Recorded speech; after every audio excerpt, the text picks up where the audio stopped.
এই গুন্ডামি থামাইতে হবে।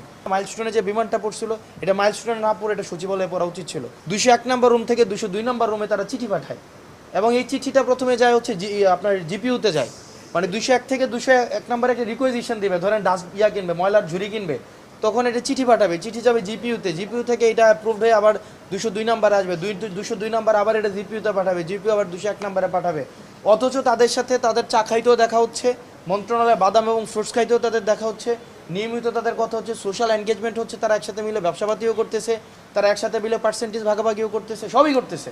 কিন্তু তাদের কাজ করার ক্ষেত্রে এই জিনিসগুলোকে তারা শুধুমাত্র এই যে আমাদের পুরা ফ্রেম, আসলে আমাদের এই প্রশাসনের পুরা মানে খোলনলচে আমাদেরকে পাল্টাই ফেলতে হবে। এটার পরবর্তীতে আমরা মাঝে মাঝে মনে হয় যে কিছুদিন আগে খুবই দুঃখজনক ঘটনা, মাইলস্টোনে যে বিমানটা পড়ছিল এটা মাইলস্টোনে না পড়ে এটা সচিবালয়ে পড়া উচিত ছিল। এবং এই সচিবালয় থেকে যতদিন না পর্যন্ত আসলে আমাদের এটার যে পরিমাণ এখানে